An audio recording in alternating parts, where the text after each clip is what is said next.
fell asleep amid the flowers for a couple of hours on a beautiful day. A lot of killers really do not like flashlights, or more specifically, the survivors holding the flashlights. They're obnoxious, aggressive, cause eye strain, and can generally make a game so much worse. Or so you might think. I'm not here to tell y'all that the solution is to bring Franklins or Lightborn. No. We are facing our fears head on. I actually have a bunch of reasons to like flashlights, and I'm here to share them with you. Let's start with the really surface level stuff. Number 1.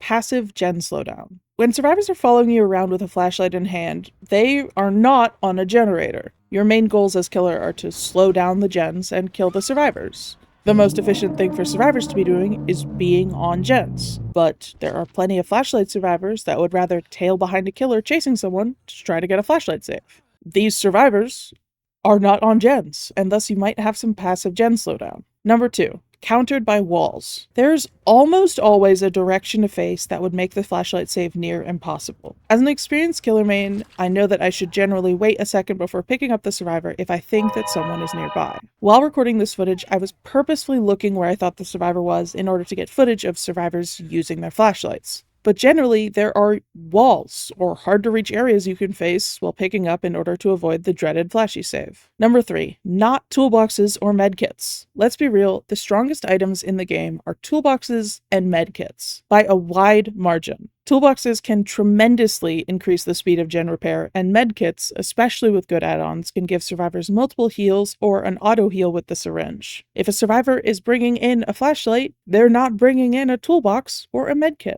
That's, optimism. Number 4. Altruism kills. I can't tell you how many times I've seen survivors do reckless things for the sake of their teammates. I've seen teams go from a winning position to a losing one in the span of less than a minute because they were trying to get a flashlight save rather than getting away from me. While recording this footage, I saw multiple foolhardy survivors that were on death hook, and they still attempted the flashlight save even though it just got them killed. Now, let's dig a little deeper. Number 5, funny moments. It is always funny to me to see survivors miss a flashlight save. When I met you in the summer. Especially when they're able to laugh at themselves and accept their mistakes. I've also had my fair share of instant karma, where I shook my head at a down survivor, and that gave a nearby survivor enough time to get in position to get a flashlight save. And while that is frustrating, it's pretty funny to look back on. Number 6, revenge is satisfying. I know that revenge is probably a bad emotion to feed into, but damn, it feels good to kill the survivor that's been a pain in the ass all game, especially if they were teabagging or pointing and I was able to outskill them. There was this Fang who was, all game, kind of being a bit of a rascal. It was so satisfying to get that Mori at the end and to close the game off with a flourish. Number 7. Confident survivors are more fun. This might be more of a correlation than causation thing, but I think that having a flashlight makes survivors more confident and less likely to stealth away from the killer. And confident survivors are just more fun to face. They're fun to kill, fun to befriend, and they bring a level of excitement to the trials that stealthy survivors just don't have. And finally, if we really dig into the heart and soul of this game, Number 8, flashlights encourage interaction between survivors and killers. Most of the survivor items are passive or defensive. By that I mean you can only use them in reaction to the killer or what the killer is doing.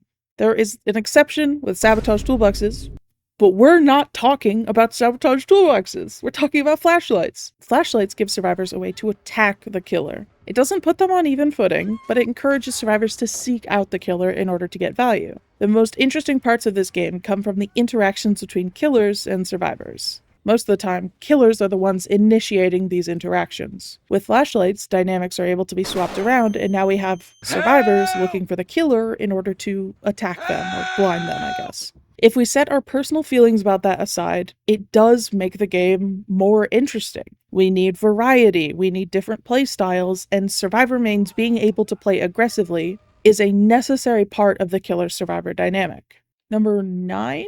Flashlights create emotional engagement. I like being engaged in a trial. I like when people leave an impact on me, because it means that I cared. If these trials tell stories, then there need to be characters that stand out. Villains, heroes, comic relief. Overconfident survivors create more room for emotional engagement in the trial. I would much rather have a survivor I dislike than a survivor I feel nothing for. If I'm emotionally invested in a trial, then I generally have more fun with it.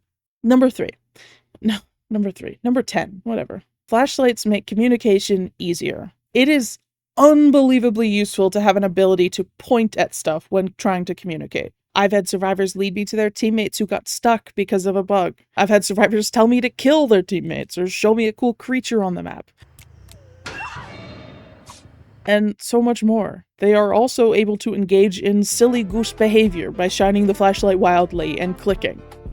Anyway, all these 10 reasons are just to be like, flashlights are neat, you know? I just think they're neat. All of our representatives are currently busy. Please stay on the line. I am a blob of depression. It was not easy to focus on this video, but I did it, and hopefully I'm not releasing it super late. I just wanted to yap about this silly little item in this silly little game in this silly little video, even though nothing matters and nothing will ever change.